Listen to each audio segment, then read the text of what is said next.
സാഹചര്യ ഡിജിറ്റൽ തെളിവുകൾ ഇല്ലായിരുന്നുവെങ്കിൽ ആത്മഹത്യയോ അസ്വാഭാവിക മരണമോ ആയി മാറേണ്ട കേസാണ് ഷാരോൺ കൊലപാതക കേസ് എന്നായിരുന്നു കോടതിയുടെ നിരീക്ഷണം.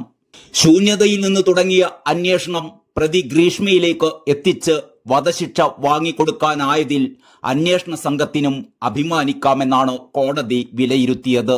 ഈ മികവിനെ വിധി പറഞ്ഞ നെയ്യാറ്റിൻകര അഡീഷണൽ സെഷൻസ് കോടതി അഭിനന്ദിക്കുകയും ചെയ്തു. ഗ്രീഷ്മയെ ചോദ്യം ചെയ്യാൻ വിളിച്ചു വരുത്തിയ ദിവസം പോലും അറസ്റ്റ് ചെയ്യാനുള്ള സാഹചര്യമുണ്ടായിരുന്നില്ല എന്ന് അന്വേഷണ സംഘത്തിലുണ്ടായിരുന്ന SP സുൽഫിക്കർ പറയുന്നു. സാഹചര്യ തെളിവുകളുടെ അടിസ്ഥാനത്തിൽ നടത്തിയ മികച്ച അന്വേഷണമാണ് ഗ്രീഷ്മയെ കുടുക്കിലാക്കിയത്. തുടക്കത്തിൽ പോലീസിനെ കബളിപ്പിച്ച ഗ്രീഷ്മയെ കുടുക്കിയത് 4 ചോദ്യങ്ങളാണ്.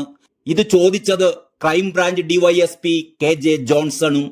ഷാരോണിന്റെ മാതാപിതാക്കളുടെ ആരോപണങ്ങളടക്കം ഉൾപ്പെടുത്തി വിശദമായ ചോദ്യാവലിയായിരുന്നു ക്രൈംബ്രാഞ്ച് തയ്യാറാക്കിയത്. അതിൽ നിന്നാണ് പ്രധാനമായും 4 ചോദ്യങ്ങളുടെ ഉത്തരം ഗ്രീഷ്മയിൽ നിന്ന് തേടിയത്. ആ ഉത്തരങ്ങളിൽ പിടിച്ചു കയറിയതോടെ ഗ്രീഷ്മയ്ക്ക് കുറ്റം സമ്മതിക്കേണ്ടി വന്നു. ആ 4 ചോദ്യങ്ങൾ ഇവയാണ്. 1. മറ്റൊരു വിവാഹം തീരുമാനിച്ച ശേഷവും എന്തിന് ഷാരോണിനെ വീട്ടിലേക്ക് വിളിച്ചു വരുത്തി? 2. ഷാരോണിന് ശീതളപാനീയമടക്കം എന്തെല്ലാം നൽകി? 3. കഷായം നൽകാനുണ്ടായ സാഹചര്യം എന്തായിരുന്നു? 4. ഈ സമയം വീട്ടിൽ ആരെല്ലാമാണ് ഉണ്ടായിരുന്നത്? സാഹചര്യ തെളിവുകളെ അന്വേഷണ സംഘം വിദഗ്ധമായി കോർത്തിണക്കി ഷാരോണും ഗ്രീഷ്മയും പ്രണയത്തിലായ 2021 തൊട്ടുള്ള ഫോട്ടോകളും വീഡിയോകളും ശേഖരിച്ചു. ഫോറൻസിക് ലാബിലെ ദീപയുടെ നേതൃത്വത്തിലുള്ള സംഘമാണ് കൂടുതൽ കാര്യങ്ങൾ കണ്ടെത്തിയത്. ഗ്രീഷ്മ വിഷക്കുപ്പിയുടെ ലേബൽ ഇളക്കി മാറ്റിയ ശേഷമാണ് കുപ്പി ഉപേക്ഷിച്ചിരുന്നത്. ആ ലേബൽ പോലീസ് കണ്ടെത്തുകയുണ്ടായി. സയന്റിഫിക് ഓഫീസറായ വിനീതിന്റെ നേതൃത്വത്തിൽ കീറിക്കളഞ്ഞ ലേബൽ വിഷക്കുപ്പിയുടേതെന്ന് തെളിയിച്ചു.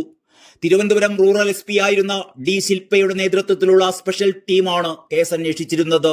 SP MK സുൽഫിക്കർ, DYSPമാരായ KJ Johnson, VT Rasid, Parassala inspector Saji എന്നിവരടക്കം ഈ സംഘത്തിലുണ്ടായിരുന്നു.